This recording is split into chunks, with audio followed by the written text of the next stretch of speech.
மந்தி குரங்குகளால் தொடர்ந்து தாக்குதலுக்கு உள்ளாகி வரும் பொதுமக்கள் குரங்குகளை பிடிக்க விரைந்து நடவடிக்கை எடுக்க வேண்டும் என வனத்துறைக்கு மக்கள் கோரிக்கை வைத்துள்ளனர். நெல்லை மாவட்டம் அம்பாசமுத்திரம் அருகே சிவந்திபுரம் ஊராட்சி ஆறுமுகம்பட்டி மேல்புறம் உள்ள தெருவில் பஞ்சாயத்து பணியாளர்கள் தூய்மை பணி மேற்கொண்டு வந்தனர். அப்போது குப்பை தொட்டிகளில் உள்ள குப்பைகளை அள்ளுவதற்காக அங்கு வந்த டிராக்டர் ஓட்டுநர் பெரியசாமி மகன் கிளாட்சன் என்பவரை மந்தி குரங்கு கையில் கடித்துள்ளது. சம்பவ இடத்திலேயே மயங்கி விழுந்த அவரை சக பணியாளர்கள் மீட்டு அம்பாசமுத்திரம் அரசு மருத்துவமனையில் சிகிச்சைக்காக அனுமதித்தனர். இதேபோன்று நேற்று 3 பேரை மந்தி குரங்கு கடித்து அவர்கள் சிகிச்சை பெற்று வரும் நிலையில் இன்று ஒருவர் படுகாயமடைந்து மருத்துவமனையில் அனுமதிக்கப்பட்டது அப்பகுதியில் பெரும் பரபரப்பை ஏற்படுத்தியுள்ளது. சிவந்திபுரம் ஊராட்சி பகுதிகளில் தொடர்ந்து அட்டகாசம் செய்து பொதுமக்களை கடித்து வரும் குரங்குகளை உடனடியாக பிடிக்குமாறு வனத்துறைக்கு பொதுமக்கள் கோரிக்கை வைத்துள்ளனர்.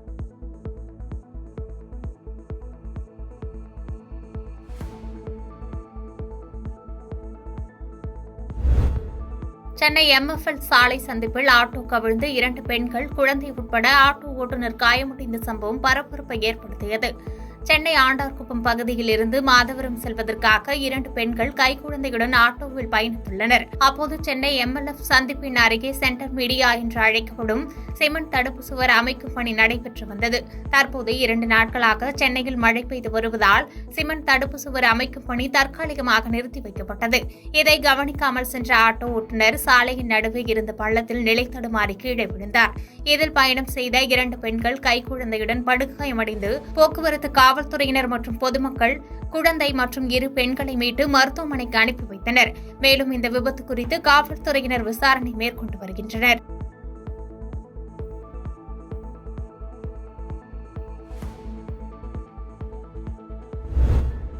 இலங்கையில் தமிழர்கள் மீது நடக்கும் சித்திரவதைகள் குறித்து ஐநாவினால் நியமனம் செய்த நிபுணர் குழு ஆதாரங்களையும் ஆவணங்களையும் வெளியிட்டுள்ளது தொடர்பாக மே 17 இயக்கத்தின் ஒருங்கிணைப்பாளர் திருமுருகன் காந்தி பத்திரிகையாளர் மன்றத்தில் செய்தியாளர்களை சந்தித்தார்.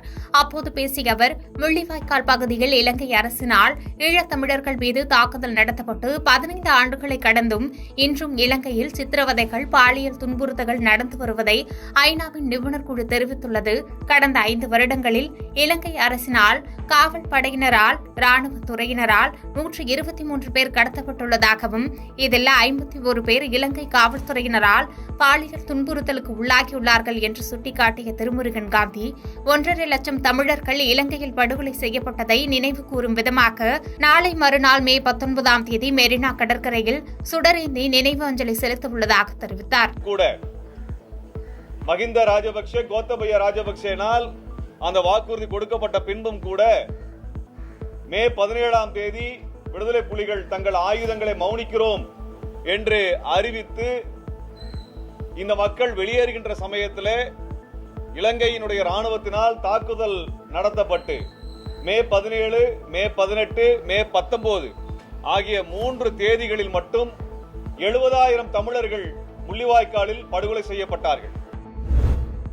சென்னை அரசு ஸ்டான்லி மருத்துவமனையில் உலக உயர் ரத்த அழுத்த தினத்தையொட்டி ரத்த அழுத்தம் குறித்து விழிப்புணர்வு நிகழ்ச்சி மற்றும் 2ஆம் ஆண்டு நிறைவையொட்டி மாஸ்டர் ஹெல்த் செக்அப் நிகழ்ச்சி நடைபெற்றது. இந்த நிகழ்ச்சியில் சுகாதாரத்துறை செயலாளர் ககன்தீப் சிங் பேடி மற்றும் மருத்துவ கல்வி மற்றும் ஆராய்ச்சி இயக்குநர் சங்குமணி, மேலும் ஸ்டான்லி மருத்துவமனையின் முதல்வர் பாலாஜி ஆகியோர் கலந்து கொண்டனர்.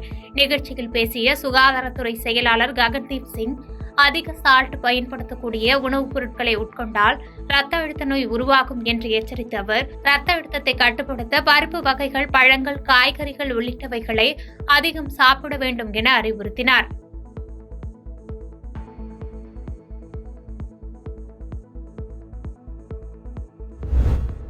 ஒரே நாடு ஒரே தேர்தல் என்று வந்துவிட்டால் மக்களின் கவனமும் ஊடகத்துறையின் கவனமும் முன்னேற்றத்தை பற்றியதாக மாறும் என ஆளுநர் ராதாகிருஷ்ணன் கருத்து தெரிவித்துள்ளார். மத்திய அரசு கொண்டு வந்துள்ள புதிய குற்றவியல் மற்றும் தண்டனை சட்டங்கள் குறித்து காவல்துறை மற்றும் சட்டத்துறை அதிகாரிகளுக்கான 2 நாள் பயிற்சி முகாம் புதுச்சேரி இந்திரா காந்தி அரசு மருத்துவக் கல்லூரி மற்றும் ஆராய்ச்சி நிறுவனத்தில் இன்று தொடங்கியது.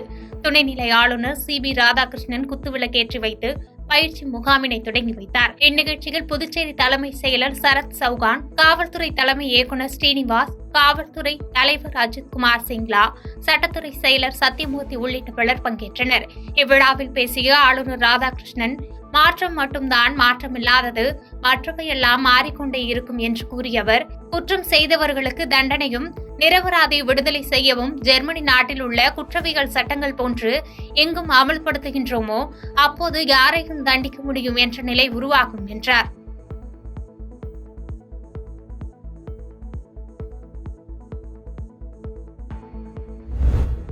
சீர்காழி அருகே மேலும் 2 சிறுவர்களை தெருநாய்கள் கடித்து அரசு மருத்துவமனையில் அனுமதிக்கப்பட்டிருந்த சம்பவம் பரபரப்பை ஏற்படுத்தியுள்ளது.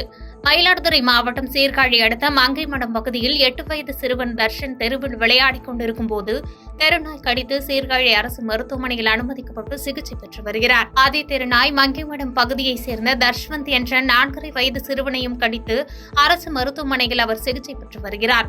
சீர்காழி அருகே தொடர்ந்து சிறுவர்களை நாய் கடித்து வருவதால் பெற்றோர்களிடையே அச்சம் ஏற்பட்டுள்ளது. கடந்த 15ஆம் தேதி சீர்காழி அடுத்த நெப்பத்தூர் கிராமத்தில் விளையாடிக் கொண்டிருக்கும் போது தெருநாய் கடித்ததில் 3 வயது சிறுவன் காயமடைந்த நிலையில் சீர்காழி அரசு மருத்துவமனையில் சிகிச்சை பெற்று வருவது குறிப்பிடத்தக்கது.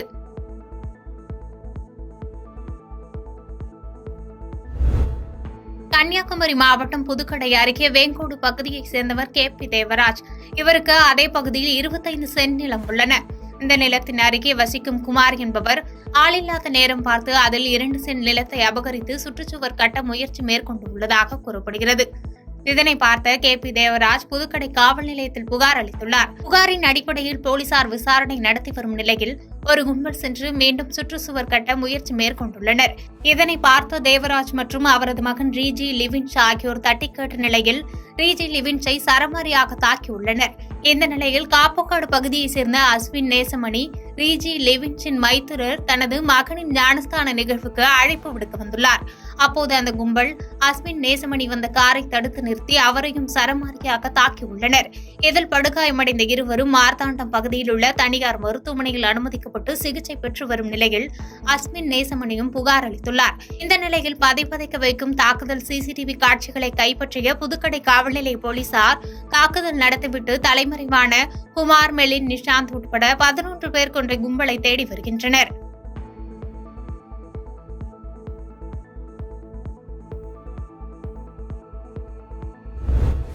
திருமங்கலம் தொகுதியைச் சேர்ந்த 500க்கும் மேற்பட்ட இளைஞர்கள் சட்டமன்ற எதிர்க்கட்சி துணைத் தலைவர் RB உதயகுமார் முன்னிலையில் தங்களை அதிமுகவில் இணைத்துக் கொண்டனர். மதுரை மாவட்டம் திருமங்கலம் தொகுதி டி. குன்னத்தூரில் உள்ள ஜெயலலிதா கோவிலில் இந்த நிகழ்ச்சி நடைபெற்றது. தொடர்ந்து செய்தியாளர்களை சந்தித்த முன்னாள் அமைச்சர் RB உதயகுமார், இயற்கையின் மூலம் கிடைக்கின்ற நீரை பராமரிக்கின்ற திட்டத்தில் திமுக அரசு தவறிவிட்டது. அதிமுக ஆட்சியின் போது 5 முறை உணவு உற்பத்தியில் மத்திய அரசு விருதை பெற முடிந்தது.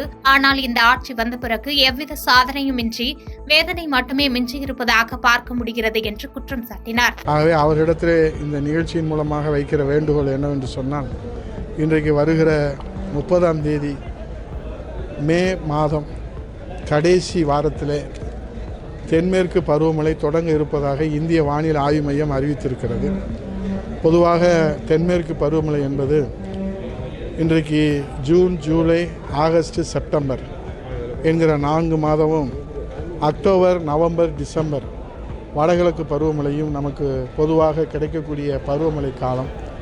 இந்த பருவமழை காலத்திலே கிடைக்கக்கூடிய நீரை நாம் நீர் தேக்கத்திலே முழுமையாக சேமித்து வைத்தால்தான் நமக்கு வெயில் காலங்களிலே குடிநீர் பற்றாக்குறை போக்குவதற்கு நமக்கு மிகவும் பயனுள்ளதாக இருக்கும். பாதகம் செய்பவரை கண்டால் நாம் பயங்கொள்ளலாகாது பாப்பா, மோதி மிதித்து விடு பாப்பா, அவர் முகத்தில் உமிழ்ந்து விடு பாப்பா. அண்மை செய்திகளை உடனுக்குடன் தெரிந்து கொள்ள இணைந்திருங்கள் இயம்நாடு தொலைக்காட்சியுடன்.